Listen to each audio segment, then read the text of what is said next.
today we're going to experiment a bit. We've got a little bit of old sticky rice from a few days. Let's see about making some type of a sticky stir fry. Got some spring onions, some ginger there, a carrot. I'm going to be putting some garlic in. Got a full large lemon. I'm going to juice that in there. Give it some nice tang and flavor. A little bit of shoyu, Japanese soy sauce, some miso, also for flavor, and some chicken stock, and butter. About 2 pats of butter. And I'll probably put in a little bit of olive oil too. I'll be straining out the lemon. And we'll be using the small size grater for the carrot and ginger.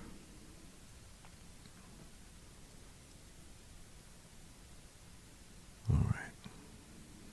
Simplest place to start. And just straight away throw that bit of butter in the pan. And we'll just let that sit.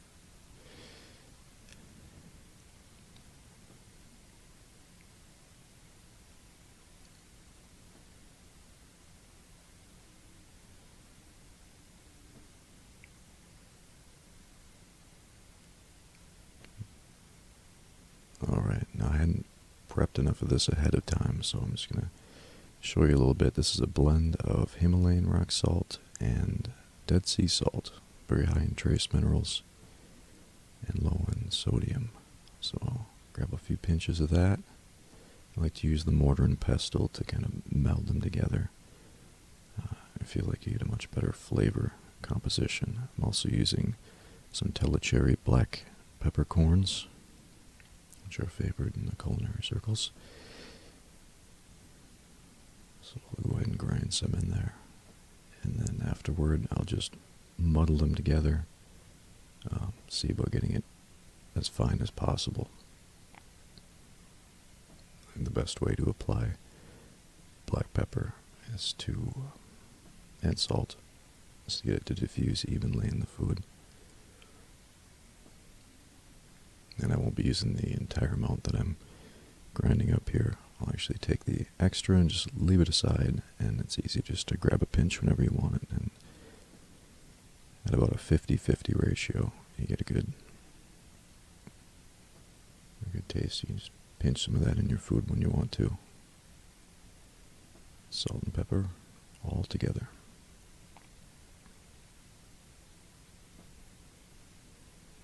I don't want to make it too salty, because I'm using shoyu and I'm using miso. But there should be enough white rice to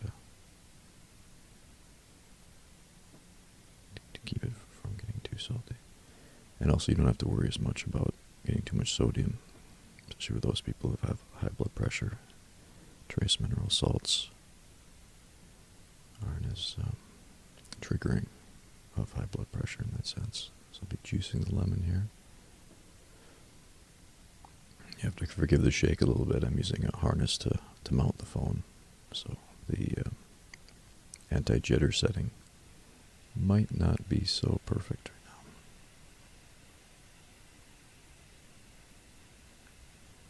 now. And I could have prepped a lot of this ahead of time. I was just thinking this would be a good way to show exactly how long some of these things take. And I suppose some of my techniques, I'm not the best chef yet. Sometimes I just go with the flow and whatever strikes me. So I set aside a plate over here, and my intention was to, instead of just throwing all of it in the garbage, if you want to compost, then a good way to do that is to set everything aside, and it's easy just to bring it outside and throw it in the compost pile.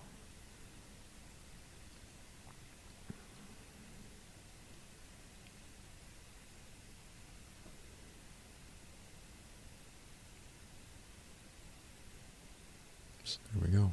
I'm going to add the liquid ingredients. Yeah, with the shoyu, it likes to harden on under the cap and kind of adheres. So a quick way, easy way to break that seal is to add a rubber band. That's one commonly used to bind broccoli together in supermarkets. And there's some miso, the nice aged miso, which is a fermented soy and rice and sometimes barley. That's the good stuff. I would have mashed that into there. I completely forgot about mashing the miso into it, so it didn't come out quite so thick and chunky. But it did end up dissolving into the finished product. And just a little bit of chicken stock or some flavor.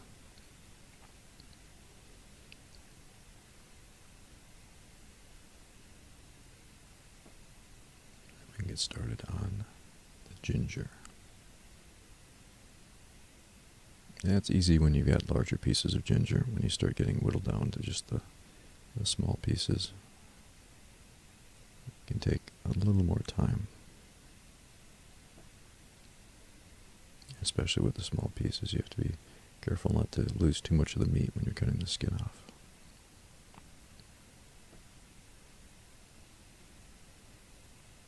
The skin pieces can also be used for tea to conserve some of that essence.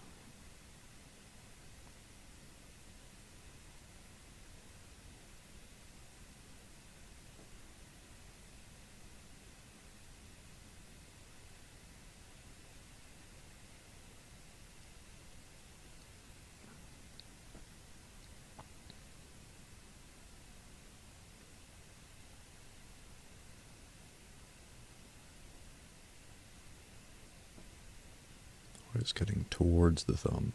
A lot of people slicing their fingers, trying to cut in different ways.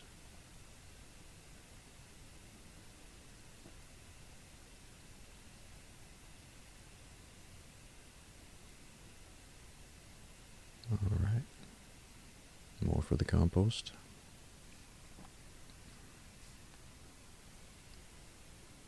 More tea.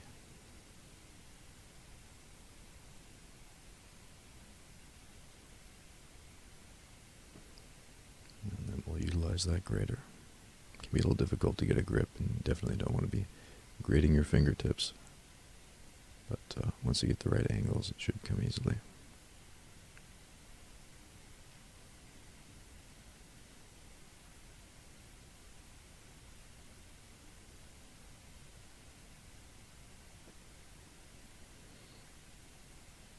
And ginger can be multiple colors, and this one's darker, one's lighter. Really won't make much of a difference. There's nothing wrong with the lighter ginger. Some of the smaller pieces will actually have a lighter color or darker color, depending.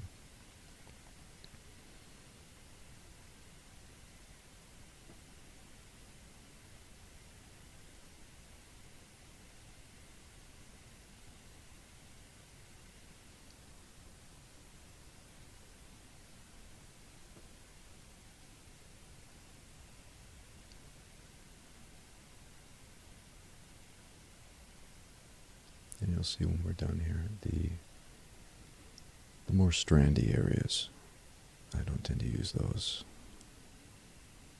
Ginger hair. So just get that off of there. That's a good amount of ginger.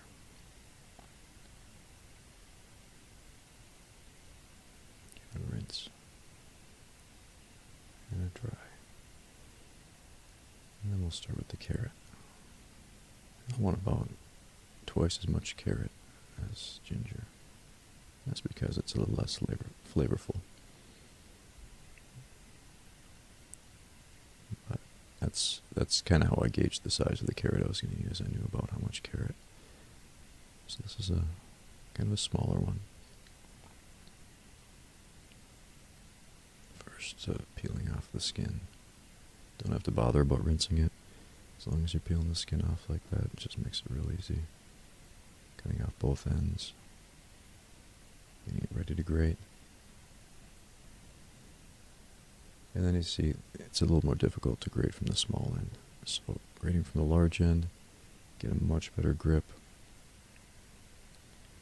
And and can use the smaller part as kind of a handle, give some leverage.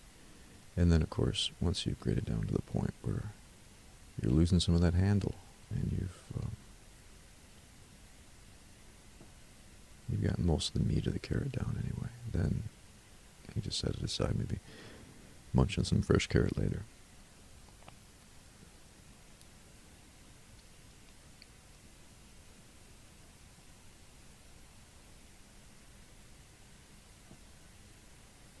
It's kind of like sharpening a pencil.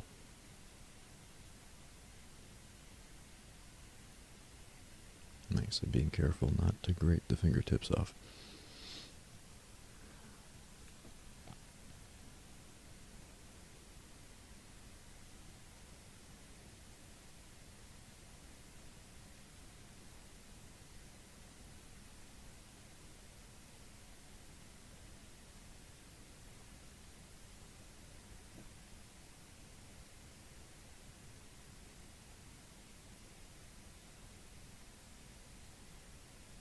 I was going to see if I could get all this cut up on the cutting board at one time.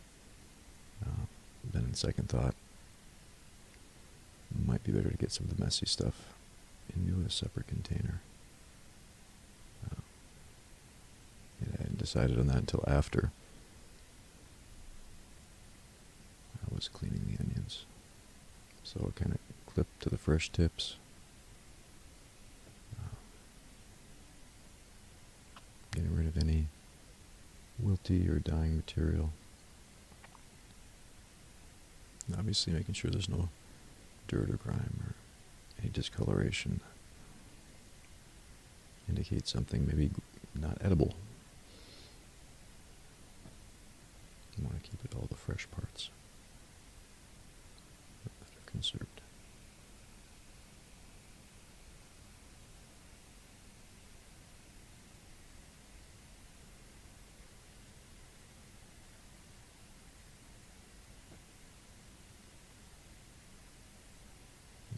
Every little bit. So I do go according to how much I think I can salvage. I'll make sure I get every bit of that onion in there.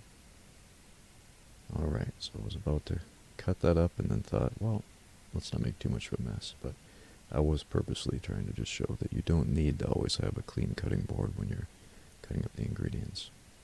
You know, I do tend to add things in certain orders, but a little bit of carrot getting in early on, it's not going to make or break the dish. You might give it a good caramelization. So just roughly.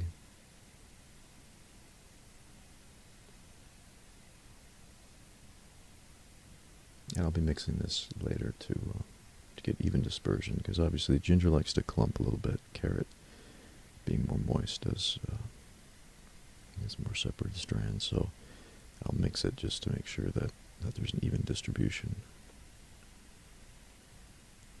Alright, getting them all lined up. And you don't have to be too concerned about getting these sliced too thin. They will cook right in. And just a nice even slice all the way down.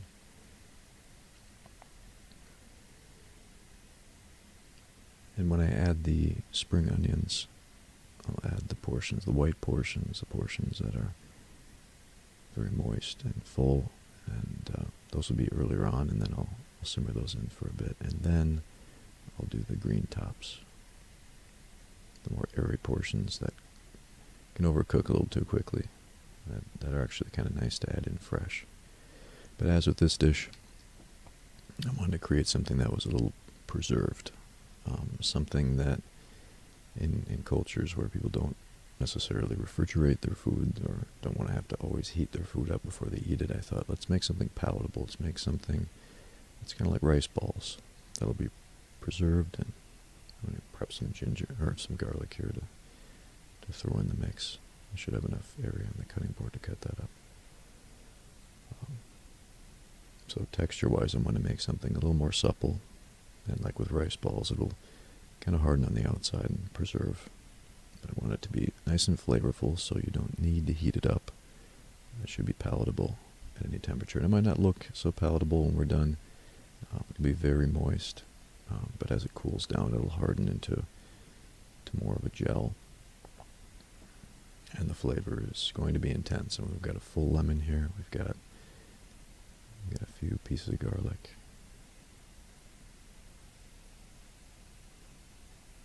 A good amount of spring onions. About half of a moderate-sized carrot. In between the miso, shoyu, salt and pepper. We're looking at a fairly flavorful dish.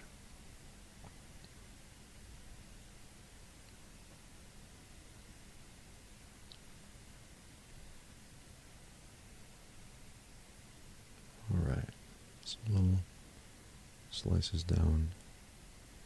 That's kind of how I dice a little garlic up. I know some people like to slice thicker.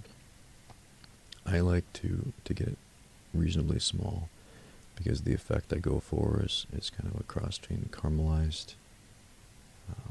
I don't want to overcook it. You know, you don't want always soggy ginger or garlic that's undercooked or overcooked. It gets too crispy and you lose some of the potency. If it's too moist, then it just kind of the flavor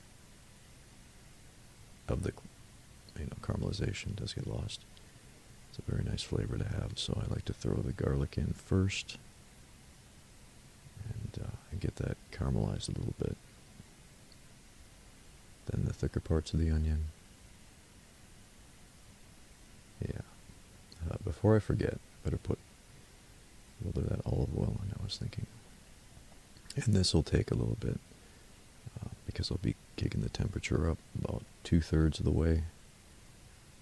Trying to stir fry here, so I know we don't have a 400-degree plus fired stovetop. Let's get it reasonably hot. A lid to help with that and to keep some of the moisture in. Butter does help create a non-stick surface, but we won't be utilizing that much here because we're going to want it to caramelize to the bottom, and then we'll just be scraping that flavor into it. So just a little quick look over, shuffling some of the things around. Got some time here. It'll be a bit before things are fully heated. I really could have set it on the highest setting, heat-wise, and then just reduce the temperature.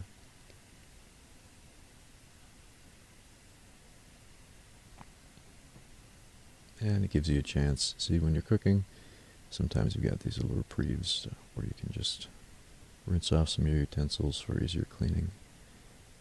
And that obviously could be used for compost and sprout some lemon seeds. But I just wanted to get that taken care of and minimize messes.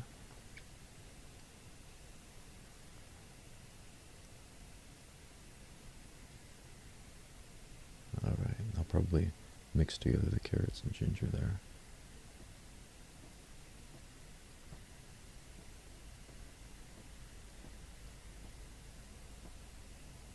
Sometimes you have these little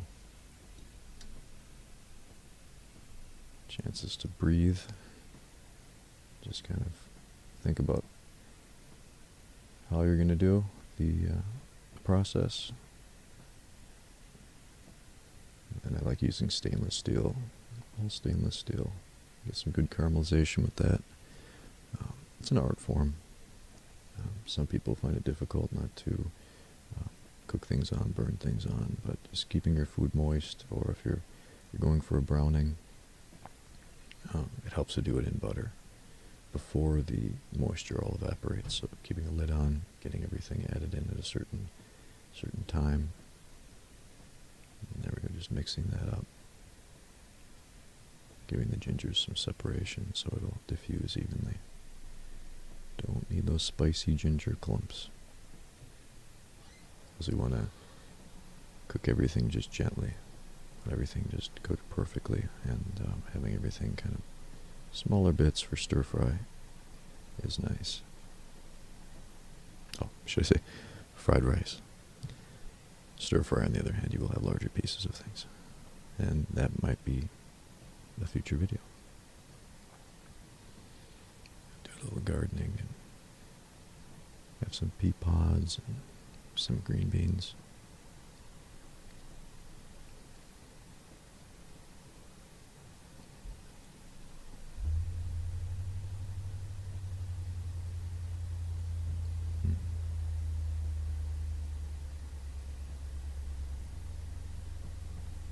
just a little bit more time.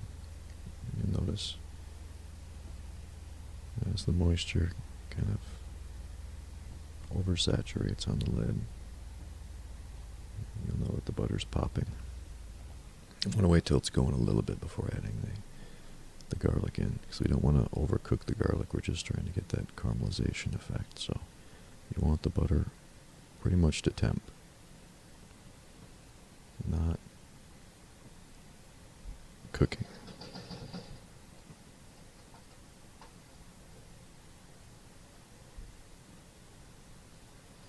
Alright, so we're going to add that garlic in there.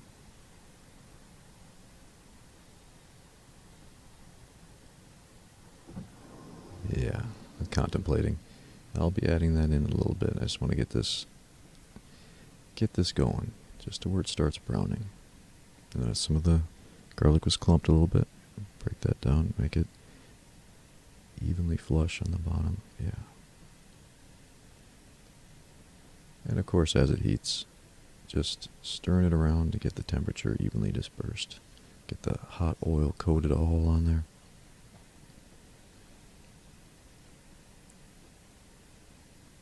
Yeah, making sure to slosh it. So the temperature going up into the butter. You want to make sure to keep circulating that temperature. Keeping the butter on the outskirts from overcooking while the garlic is doing its thing.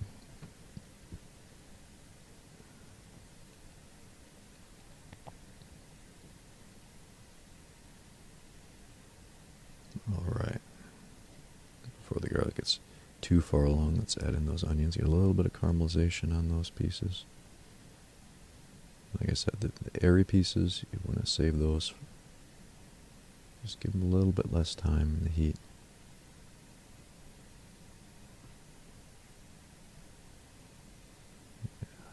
Sloshing around, you'll notice the garlic is gaining a little bit of that color. And by this point, it's very effervescent. Alright, and yeah, we do want a little bit of caramelization on the carrot and ginger. So we're going to add that in there too. Remember, the heat is high now. This is going to start caramelizing very quickly.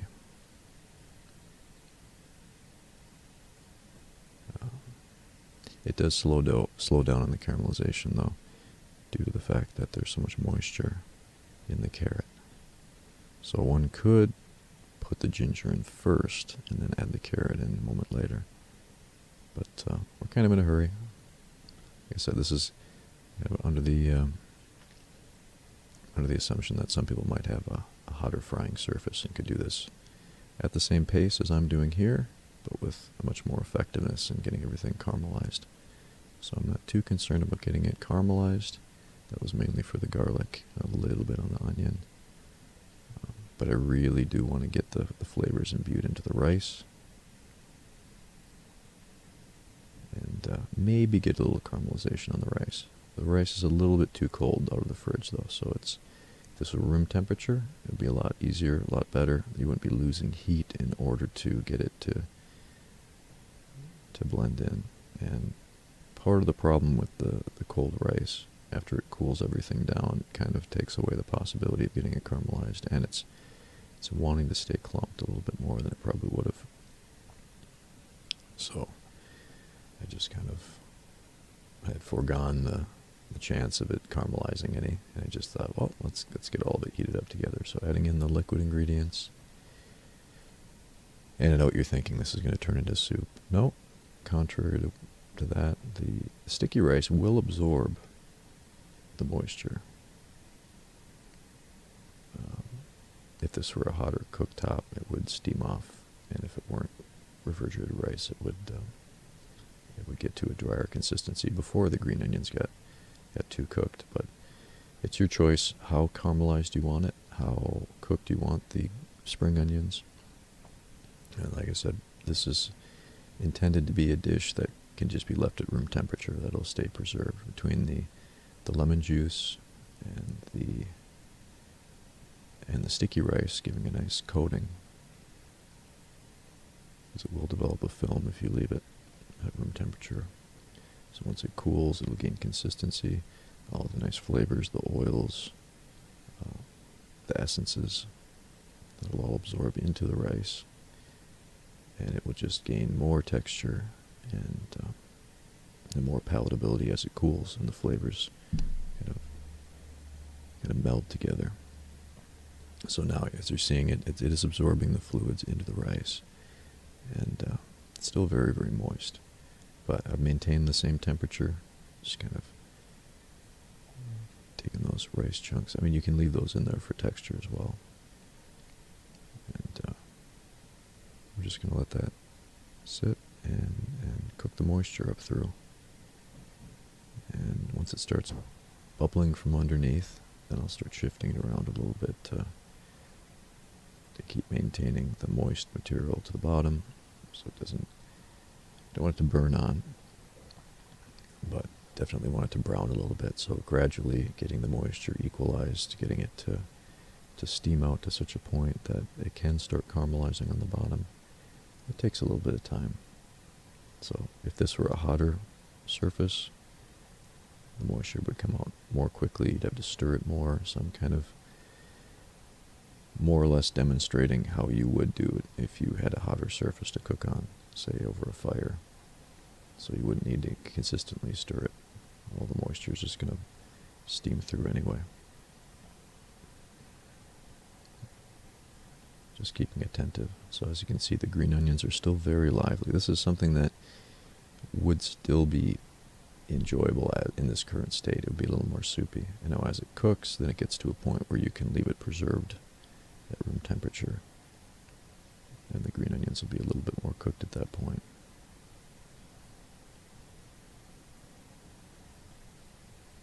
So many possibilities.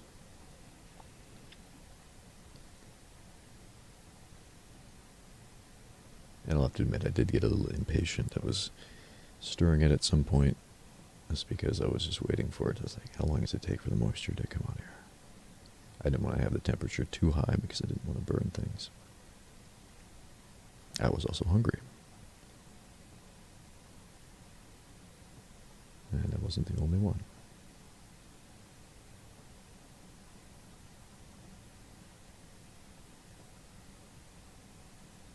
So before this video gets too far along, I want to thank you guys for watching, helping us get those viewing hours up.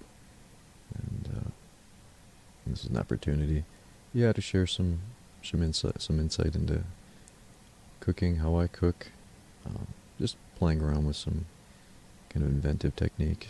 Like, I knew what I wanted in the beginning. I wanted something that would be good at room temperature and wouldn't dry out too much. I want things to stay moist food-wise, and you shouldn't always need to reheat things to get moisture back into it and have it be kind of easier to digest. Sometimes food that's sat out needs to kind of be reawakened, needs to have moisture added back into it to make it palatable again and easier to digest. So my hope is that this can be something that your family can enjoy, and that you'll be pleasantly surprised at how flavor intense it is. You can definitely add some meat, have some meat as a side, or even more vegetables. That's not too many things added into the rice. It really just gives you a little side dish that can also serve as a meal.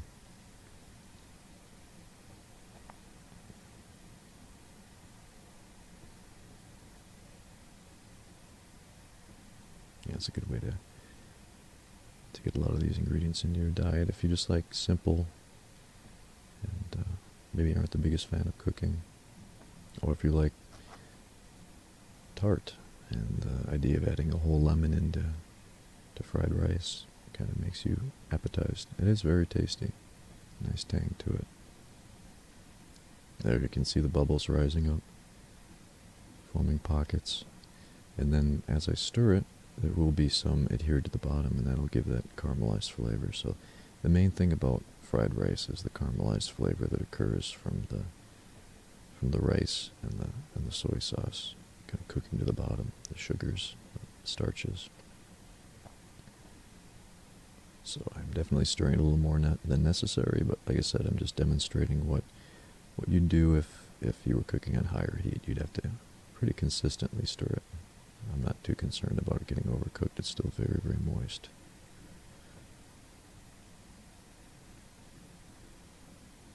And just give it a little more time.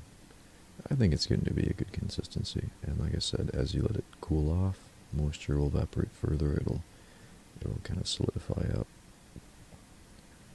That's a nice thing about sticky rice.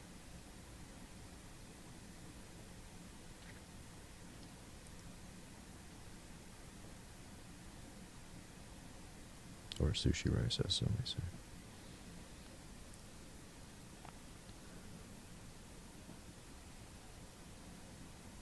You can see that steam rising up there.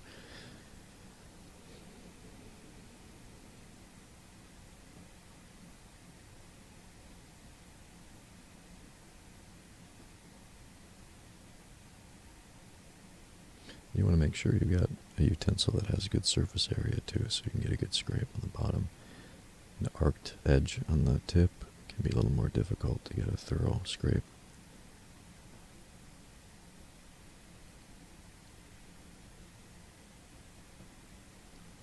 And really do get a nice caramelization build up that you can scrape off when you've got stainless steel. Alright, so I'm going to set it aside. That's about right. Like I said, it'll thicken up as it cools. There we go. That's not entirely miso. I think that's actually some miso blended in with some of the rice, which likes to adhere onto there. Get that blended in.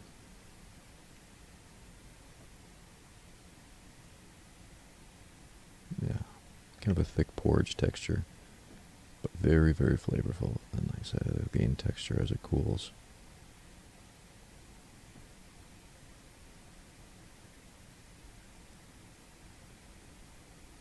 And if you'd like to see more videos like this,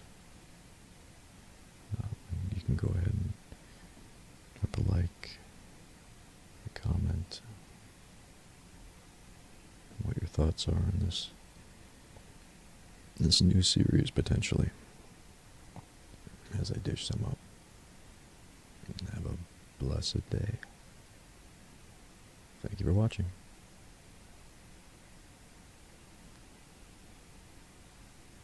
We'd like to say thank you to those who'd watch our entire videos, and if you'd like to come back for more of our content, please also feel free to like, comment, share, subscribe, turn on the bell, and allow push notifications for prompt updates of our future uploads.